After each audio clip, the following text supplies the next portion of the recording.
Good evening, everyone. Welcome to episode 80 of Manifesting with Meg, Conversations with Extraordinary People. Tonight, it is our second show in November, the month of gratitude, and I have my special guest, Carolyn Arnold, who wrote the book, 50 First Dates After 50. You can see her beautiful cover behind her. This is a show whose theme is grateful for the magic and beauty inside and out. This is a show about transformation, dreams, inspiration, true happiness, discovering bliss.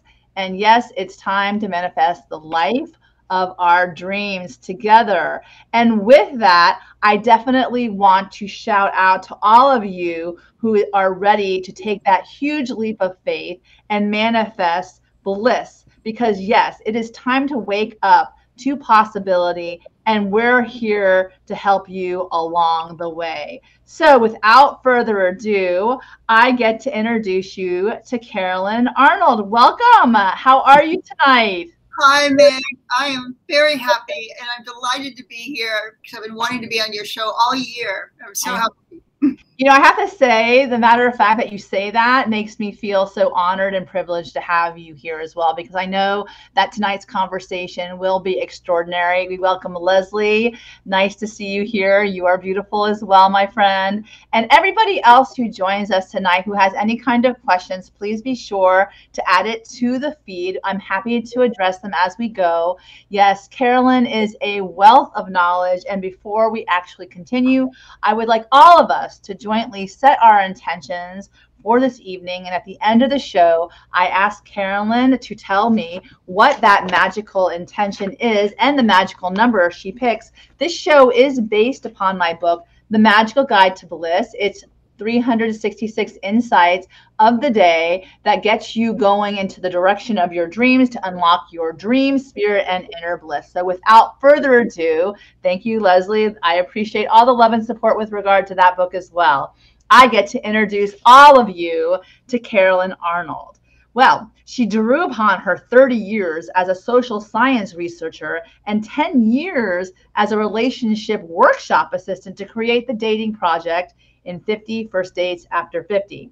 A native Californian from Los Angeles with a New England education. That's quite a mix, Carolyn. She found her true home in the San Francisco Bay Area, where she prepared for dating and life by attending spiritual ceremonies, working in free clinics, leading women's backpacking trips, hiking the local green hills, identifying as a lesbian feminist in the 70s and the 80s, and earning graduate degrees in women's studies, statistics, and educational research. That's not where the fun stopped. She continued to write her 50 First Dates After 50 in her first book, her memoir, and she's actually working on her second memoir now about her lesbian feminist years. So this is quite an interesting book. I've read it myself, and certainly the topics tonight are wonderfully interesting. So I invite all of you to join the conversation of extraordinariness. I want to say that she does in fact live in the San Francisco Bay Area with her partner,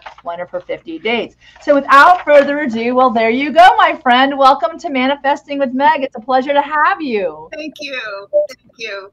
I am so glad to be here.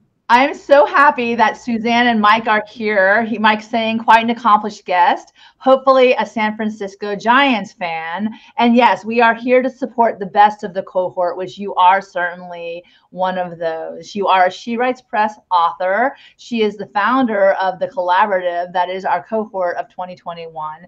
And I know that we're going to have a lot of fun tonight as we start again with an attitude of gratitude, grateful for the magic and beauty inside and out. So I want to start with one of my favorite authors, Khalil Gibran. He wrote The Prophet.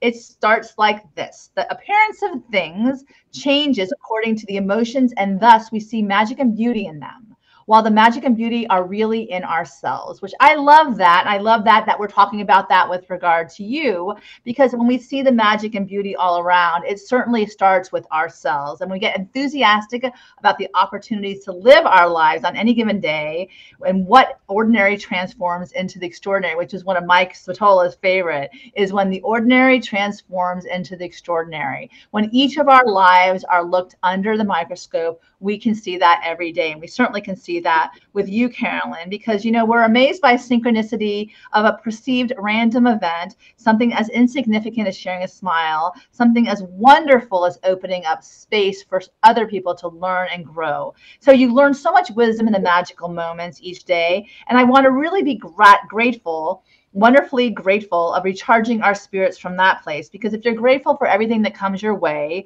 you align with love in its magical day. Thank you, Camila. I see you as well. If you tap into a place of goodness in your heart, which Camila definitely does, the world will mirror your thoughts and emotions. It will be a great start. So without further ado, Carolyn, give me some of your thoughts on what I just read to you.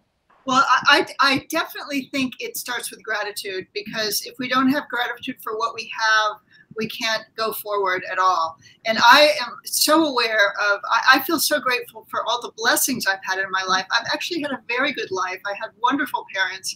I had at a great economic level who provided me really well as I was growing up, and a good education. So as we talk about manifesting, I want to acknowledge that, you know, that what I've been given that allowed me to be able to manifest what else I had. It didn't come in a vacuum. You know, there's a lot of interaction between what we receive and then what we create. Yeah. So I feel like it's a circle. I love that. You know, we build upon the good in our lives if we choose to build upon the good in our lives. And I know the people who are all watching tonight certainly do that as a part of pattern and practice. Certainly Leslie, Mike, Suzanne, and Camelia definitely show up every day doing that. And I know that you're going to speak to their hearts tonight when you share your story. So one of the things I wanted to say to you at the outset is your overall journey so far, even starting with a New England education. I wanted to ask you, where is that New England education? Where do you get that? From my parents. I mean, I was born in Los Angeles, but my parents are from New England. They're old New Englanders. Yes. And ironically, they moved to California to get away from the staid, kind of actually pretty alcoholic New England groups. Yes. And so we were kind of not renegades, but runaways, maybe, from our relatives. Oh, that's awesome. We love our relatives. No, we love our relatives. But we're just that milieu. And so, but then they couldn't. Then they wanted to get me away from the wild California high schools, so they sent me back east to high school, and I chose to stay back there for college. Oh, wow. That's how we got the New England education. So are you proud of your college, or will you shout it out to whoever here as a alum? Well, I went to a women's college, Smith College. Oh, Smith, there you go.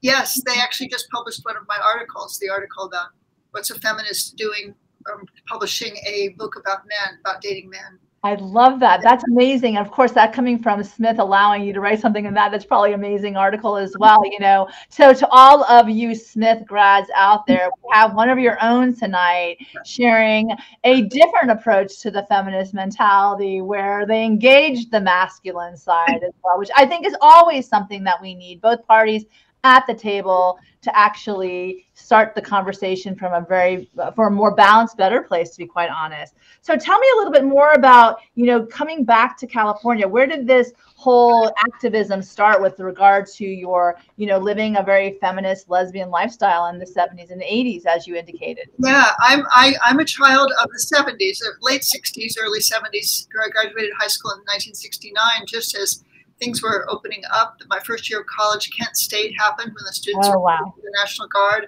and the Vietnam War was at its peak, and we protested, and I got involved in anti-war protests, but also feminism. And I was at a women's college, so feminism was being studied just as much as Vietnam. Oh, wow. And so I was just awakened there in my freshman year, and so I loved being in New England for 4 years, but I felt like the East was a little too staid. And I just had this image of being in California and doing yoga on the beach and having a more peaceful life. So I came back to California and ended up being busier than ever, because I moved to Berkeley for more opportunities and got involved with the free clinics there. And that was at the beginning of the lesbian feminist movement, second wave of that. And it was so exciting. It was just so exciting. I felt like we were on the cutting edge of social change as feminists. We were creating a new culture for people, not just women, for men, of everyone. And so it was an exciting time to be in Berkeley. And and it was, I was dating, I had already dated men, and I continued, thought I was going to continue, but the women who were lesbians that I was working with at the Women's Health Collective were so interesting and so attractive. Yeah. And I realized apparently my body's bisexual, so I started being attracted to them.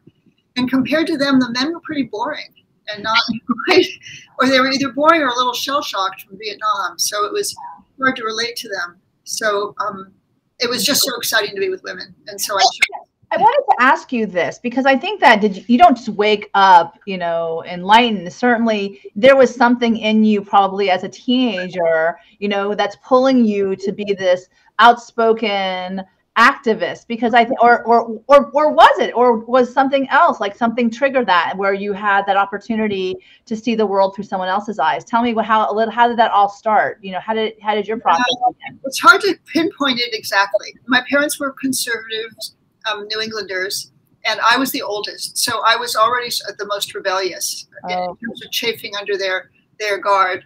And so, and then to be in a college that was just, you know, exploding in radical analysis and activism, it just had a big effect on me.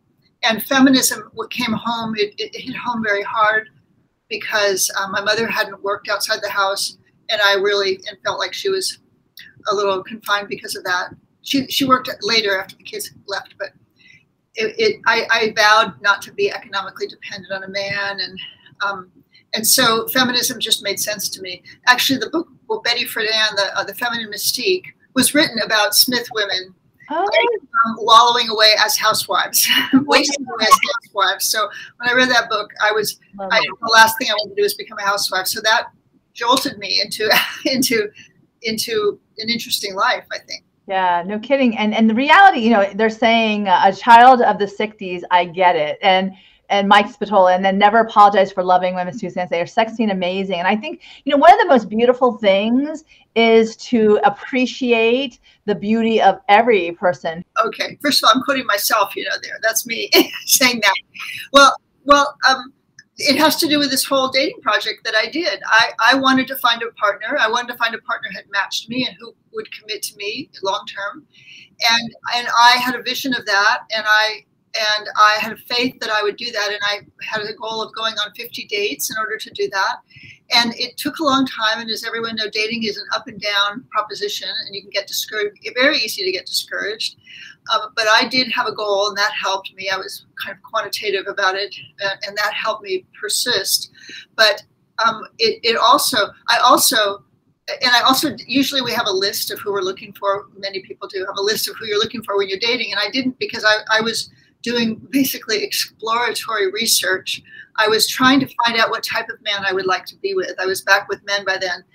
And I was trying to cast my net very wide and be with many different types of men. So I allowed myself just to experience who I was with different types of people, whether that be their occupation or their personality or their energy or how they were and in the world. And so in terms of a vision, I was accumulating ideas about it. I was building it from scratch, basically. But halfway through, I did have a list, and I did have a vision, and I did have a very specific vision of what type of partnership I wanted and what it would feel like if I found that person. And the way that it works is I found that person, and I had a very specific feel of. I wrote specifically what life would be like day to day with them, what we would do, how would our balance be, of how we would live, and what else we would do. I wrote it down and I put it aside, and then I had a few sentences from it on my bathroom wall for the rest. That was about halfway through my project, which took 2.5 years. So I had the vision. But what I wanted to say about this, what this means, this quote means, is you can have a vision, but you have to do something about it. You can't just sit at home and expect just to knock on the door. You have to go out and go on dates, go to parties, meet people of your friends, friends of friends, and so you just can't. It's not a passive thing. I want to share that dating is a numbers game. It's definitely, you just have to keep meeting people. I believe that there's someone out there for everybody, and it might take a while. and not to be discouraged just because you haven't found them right away. I mean, I did find mine within 50 dates, but I know women who found them after 100 dates. And I was going to go on 50 more if I hadn't found him, because it really is just how many. If you really want someone who matches you or is a compliment to you or whatever you want, that's you have to find it. You have to kind of sift through the masses, and they're not going to. They might now. Lucky, some people are very lucky, and that person appears the first person they get online with, or is the perfect person. But I don't think that's the norm. Well, this is something I learned in the personal growth workshops I went to, which I went to in my 40s when I was after I'd gone back to men after I didn't find my woman partner that I dreamed of. I went back to men, and the men were all very interesting and fun, much more fun in my 40s. So I was really enjoying them, but my relationships were still only a year or two long. I just didn't know how to do relationships. So I went to this personal growth organization called the Human Awareness Institute and took these workshops. And their philosophy was, we can't love other people until we love ourselves. Okay, so we've all heard that we should love ourselves first, right? Well, what was amazing about the workshops is we were learning to love ourselves reflected by other people. Like the idea wasn't just to go, we don't just go home and do a bunch of affirmations sitting in our room. I am wonderful, I'm beautiful, I will find someone. It's having someone else. In the workshops, we were learning to appreciate. When you say I'm good at appreciating people, that was really enhanced by these workshops, because all we do is find the things in the other people that we appreciate. And while we're looking for things in them to appreciate, they're looking for things in us. And then we share that verbally, or sometimes we just stroke their faces just to show how much we appreciate them. And it sinks in. If you do that enough, and you have enough people, even I went in there with a lot of critical messages in my head. My parents were wonderful, but they were also very critical. And I think a lot of us just get critical messages in there. And I was pretty down on myself when I went in there. I was down on myself for not finding a partner. I was down on myself because I was too critical. I was everything. And I would gradually replace those messages inside, not by myself, but by hearing other people say, look what you did. You were really good at this. And I really appreciated when you reached out to me, and just getting that feedback. So that's what I mean by, if we're trying to love ourselves, it's very hard to do A, in a vacuum, or B, if you're surrounded by people who don't like you. Like, Meg, I think of you in your old job. You were not getting support and validation. And I can't believe you. I mean, you're so great you broke away, because that if you're in a place that people are not appreciating you, you need to find a bubble of some sort to get that reflection. It's similar. It's self-acceptance. So once you get to start loving yourself, there's another level, which I'm finding as I publish this book, because my book is pretty out there as a dating book. It's not just a dating book. My book is a dating book, but it also introduces people to a very sex-positive lifestyle and the personal growth workshop lifestyle and lots of spiritual ceremonies. My book is not for everybody, but I'm starting to feel very proud of what's in my book, or who it is offering, who it does offer. Either entertainment or solace or support or validation to. And what I'm finding, I am actually feeling that in myself.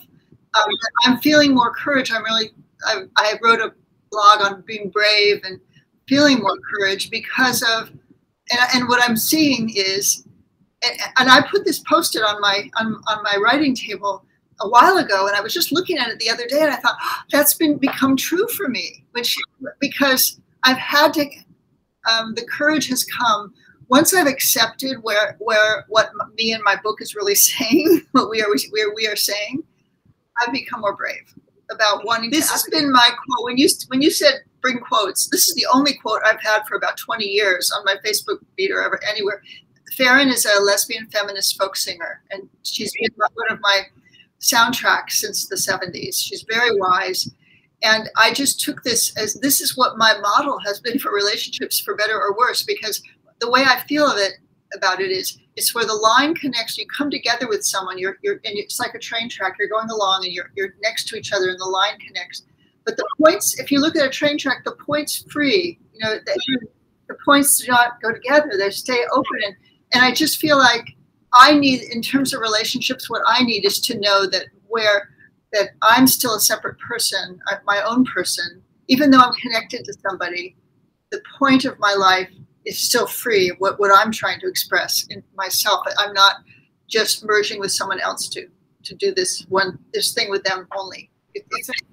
Well, first of all, I want to say that Stan Dale is the founder of the Human Awareness Institute 50 or 60 years ago. He has since passed, about 10 years ago, but he created an organization that teaches about love and self-acceptance and really being true to yourself. In this case, you can use this quote at many levels. You can use it in the dating level, like if you're dating someone and you're with them, and they and let's say you start kissing, and you don't want to go any farther, but you thought maybe you would, and you change your mind. And it's okay to change your mind at any second.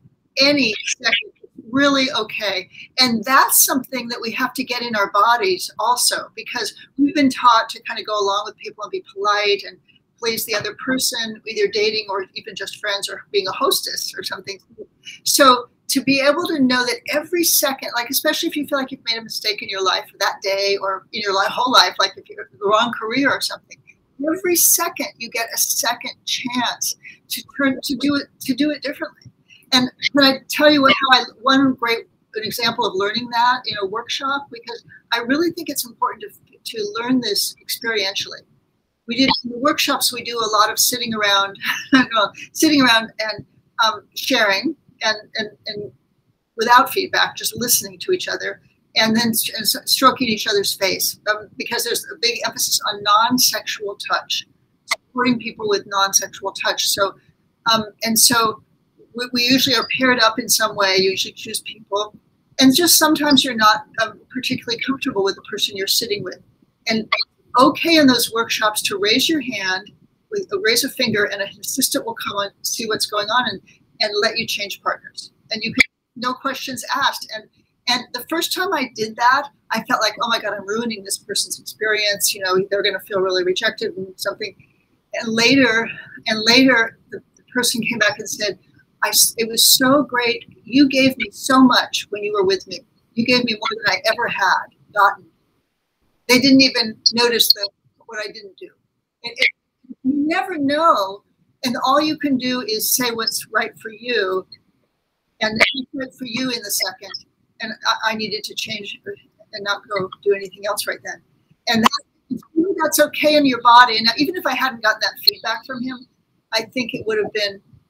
It's just that the permission that we had to always change our mind every second, even if we just said, I want to sit down with this person. Well, one thing we do in dating in general, especially older women, because sometimes if we're looking for a partner when we're older, we don't sometimes feel like we have a lot of time to do it. We don't want to linger with Fun Bobby until Mr. Right comes along. We want to go right to Mr. Right. And so we usually have a list. But what the problem is, sometimes if someone doesn't seem to match the list, we don't even go on a first date with them. We don't even give them a chance to do that. And so one of the things that I really loved about my dating project is I took that away from myself. I didn't say he has to match my list. He has to be someone I like, that I want to explore. And let's see if he has qualities that I like. And so it's a more of an exploratory thing, and it takes the weight off of each date. Every date feels so weighty when we're old, because is this going to be the one? Is this going to be the one? And if you're just saying, as a researcher, I looked at it as a research project, but just a little bit more objective to say, well, what's it like being with him? And is this the type of guy I would like? And so it just makes it less serious. Okay, can you put the other quote in about the feminism one? Absolutely. That's the one. This is a quote that was in my interview with Diane Dewey on Dropping In, and she pulled this quote out. I love that she did this, because what I was trying to say was, she said, how do you feel about, there's sex in my book, and I left it in because that's what was part of my life, and I felt like I should be there as a model for older women who were being sexual while dating. But I was also a little afraid about having it in there, like, in terms of that would draw in a negative way. But I'm realizing that there's more people that would want that positive role modeling, and that's where I've gotten more brave and proud. And one thing I drew on was because my other doubt that I used to have about it was this is not very feminist. You know, all of my friends at She Writes Press, so many of you are publishing books about women in their older years who are finding their empowerment and their strength and their independence and themselves. And I thought that I would write a book like that. When I was a young feminist, I thought I would write a book like that. If I was going to write one, it would be about women finding their empowerment as they get older. And here I am writing a book about dating men. So I was a little chagrined. And what I realized is, actually, I'm returning to my younger feminist self. At the Berkeley Women's Health Collective, we were talking about women controlling their bodies and women enjoying their bodies.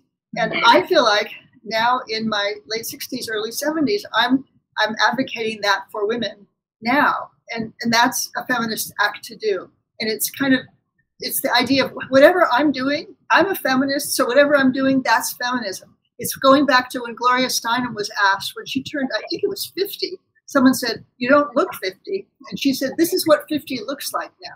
Yeah. And I'm saying this is what feminism looks like now. That's what I meant by that.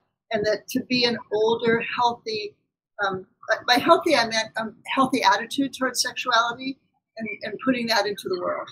And I think it's beautiful, though, that you actually own your authentic self wherever you want to show up and whatever you have to offer the world. I think that is truly a feminist or a approach to life. You know, you do you however you see fit according to your desires, your wants, and how you show up in this world. I think that's amazing. And I think that the mere fact that we're all trying to label ourselves, right? But the reality is that you took your power back to go on a research project to find the man of your dreams to be a companion for your life, right, which is nothing more beautiful to share. Whether it's male, female, whatever, it's able to share that journey with someone else. And Mike is saying authenticity is a trait to be admired and respected.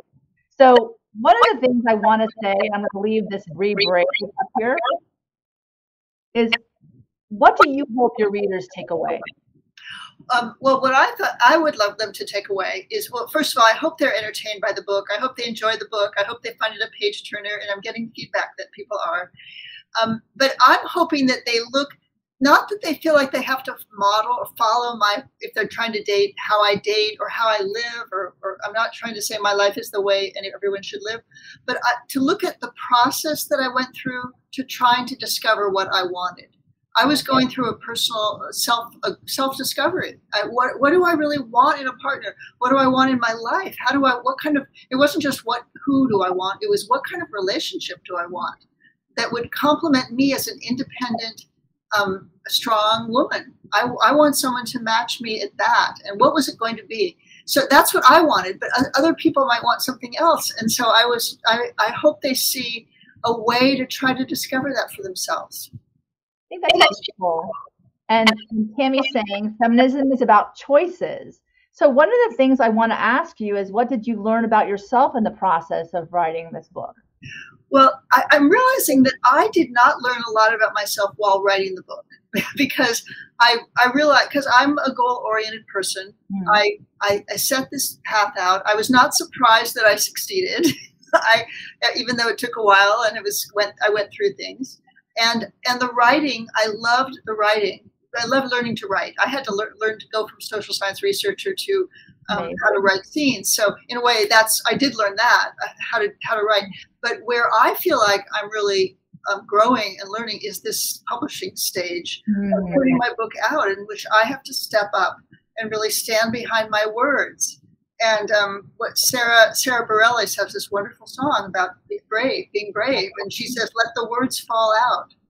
And I feel like that's what I've done, and now I'm standing behind them and being brave about them, and that's what I'm excited about. And I feel I'll sit up because I feel bigger now. Just in the last 3 months, as my book has come to publication, it just came out this week or last week, I guess.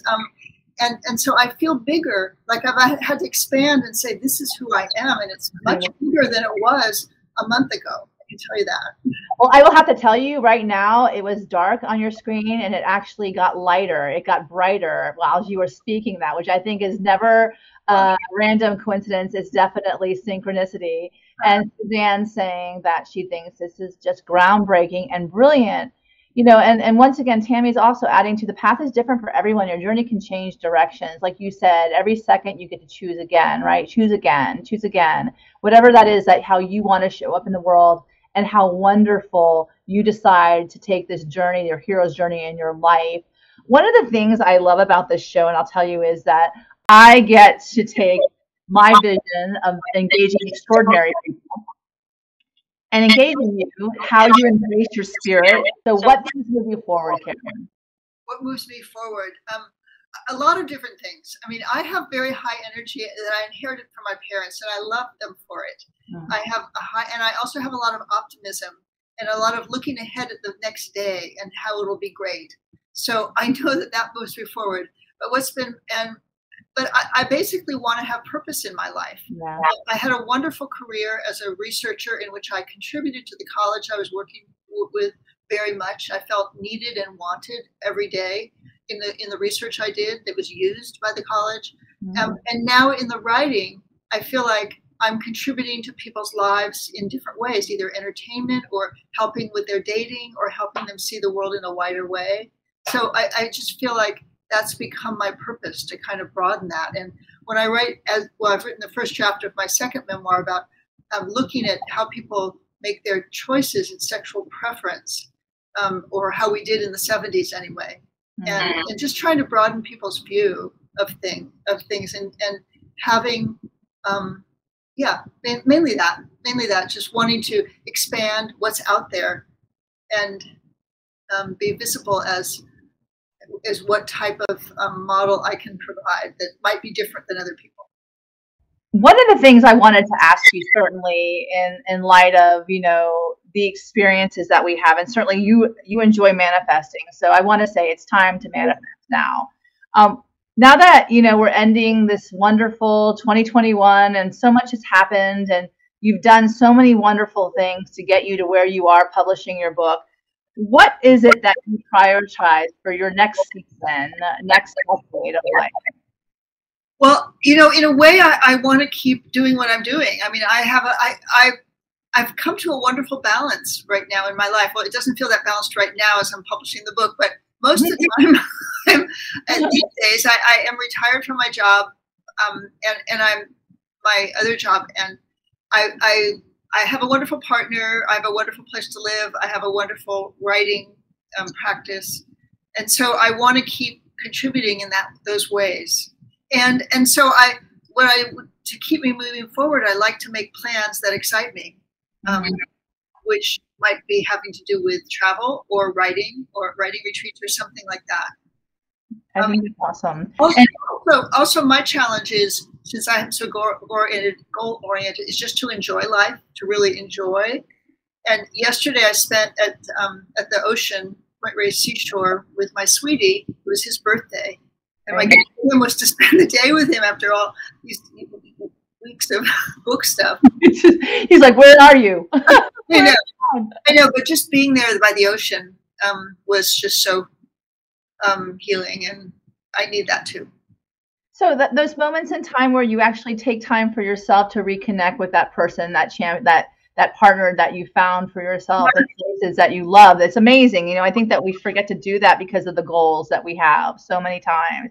That just being present, which certainly, I'm a type A personality. I got my list. I got to finish my list by a certain point in time. What about your advice to others? How can they start aligning and acting in alignment to the passion and purpose in their lives?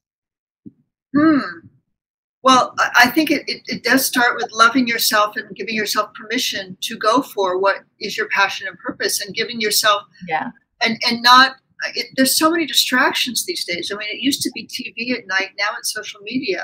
I've been sucked into that. That can take a lot of time, but in order to follow your purpose, you need to set aside time to do it. Like the writing, had to be done. I almost got more writing done when I had a full-time job because I was squeezing it in. Yeah. At nights and weekends. But But it's that idea of you have time, even if you're working, to squeeze something in and to start something new. But you have to. I believe we need focused time on things. So what is the biggest surprise that you found about, like, I know that you said that, there's so many things you've learned, but what's the biggest surprise from this whole experiment? You're a social scientist. You like to see what kind of outcomes and evaluations. What does the evidence show, or what does the research prove out for you? I had to ask. I mean, the biggest surprise, from my dating project or from the... Of course. Any endeavor we have in life, there has to be like some great big takeaway at the end, other than the fact that you got what you were looking for. What else is it that research showed you?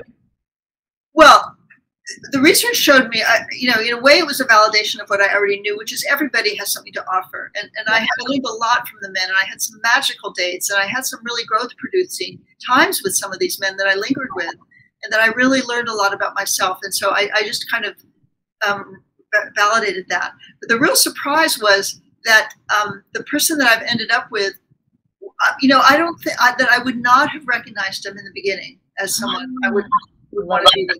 And I needed to go through all those dates in order to recognize it. When I met him, or when I really started focusing on him, I thought, oh yeah, that's who I should be with. Oh wow. I had to. It was really a matter of going through all the other dates. And the experience is just growing and changing and needing to go through certain experiences to get going. Well, you're a social scientist, so what best tools do you have to share with us tonight? I mean, come on. We all are looking to manifest magic in our lives. We want to have wonderful things happen. So what are the best tools that you have used? I want to know, I want to talk about the manifesting tools. I do several things to manifest stuff. I don't just go on dating projects. Every winter solstice, I get together with a few of my closest friends, and we have a winter solstice ceremony in which we write down what we want to let go from the year, either things or qualities in ourselves, let go. And then we burn it in the fire, and it goes up into the into the smoke to be dissipated. And we declare that to each other too, and then we burn it. And then we write down what we want to bring into our lives, and then we write that down, and we declare it to each other. And all those years of dating, of course, I was saying, I'm going to have a partner. And then after I found a partner, it was, I'm going to publish my book. And that took 10 years. Yeah. And that's what I want to say. Sometimes when we declare something, when we want, it doesn't come right away. We just have to keep keeping it in mind. But we would also burn the pieces of paper that say what we want. And it would go up the smoke either. But we had a different interpretation for that group. That was going up into the universe to tell the universe what we wanted. Whereas the other was disappointed. It's all in our mind, really. But it felt real. It feels really real. And it was amazing. The friends who kept coming to my solstice, who still do keep coming to my solstice ceremonies, we had stuff manifest in our lives. Maybe not that year, but eventually. The same with vision boards. When my women's group was active, every year we did vision boards. And I can look at things on my vision board. I mean, of course, publishing a book was on my vision board for a long time. And now I'm looking at it and said, I published my book. You did. It doesn't always happen right away, is my point. And that beautiful cover with all the pixie dust coming off the side onto the man's head, certainly that speaks quite volumes as to how you see the world as well. I love it. Maybe up close and personal. I have the book here. Yeah. She has the top of the book is her, like on top of 50, and the pixie dust. Yeah, I love that. I love that. They interpreted my book perfectly. Yeah, so it's magic, Meg, how manifesting works. I know it works, but then I also know I need to do the footwork. I obviously couldn't sit around and hope someone would publish my book. I had to go to knock on the door of She Writes Press or someone to do it. But yeah. And the beauty of life is that you turn around and there's a bunch of people with you who are on that path. And I think it's fantastic, right? Amazing. I love our group. Yeah. And there's more opportunity to meet other people as well. So at the outset, we set an intention. What was your intention tonight? And what was the page in Magical Guide to Bliss for that intention? Well, the intention was to talk further about manifesting. And I felt like I did. And the I think it was page 121 that we got to, that I picked from the Bliss. And that was, it was run, the title of it is Run Quickly So You Can Fly. Wow. And should I just talk about that? Well, sure. You share with us what part of that, if that spoke to you. We can follow the example of the butterflies. It's the butterfly transformation, but it's about flying, and also it's about that bravery, about being transforming and being bigger. That's how I see we run quickly so we can fly. We have to keep doing things. So what does being bigger mean to you? Like, tell me a little bit about that, because that you expand yourself. I love that you said it a couple times, and I definitely want to just get more clarity around that. Well, I'm just looking at the last sentence of that quote, and it says, "As we learn and grow into our own beauty, soon so shall we shall fly." I feel it in my chest. I feel it in my breath. I feel like it's really literally feeling like I'm bigger in my body, or at least stronger in my body, that I'm stronger, I'm more grounded in myself, that instead of kind of like saying, "Oh, I have a book here, please buy it," it's like, I have a great book here, and I think it would help a lot of people. It's a totally different feeling. And, you know, one of the things I love about you is that you're truly comfortable in the skin that you are in. You're clearly a beautiful woman. You embody a lot of intellect, certainly, and the engagement. Obviously, your pedigree, your education is top notch, and you show up with a lot of value. But the fact of the matter is, you actually are comfortable in your skin. So that is, for me, I wanted to ask you, like, you know, you will do things that, you know, you are confident. You can see the way you hold yourself, the way you walk. Tell me a little bit about that we can take away some inspiration as far as what that means for the rest of us. Wow. Well, that's a long-term thing, I think, getting comfortable in my body, because, because I grew up with some of the messages that I wasn't okay, also that my body, you know, our women's bodies are not perfect, and so we always wish they were going to be a little different. And I certainly came into the Human Awareness Institute workshops that way, thinking my body was just, you know, just okay.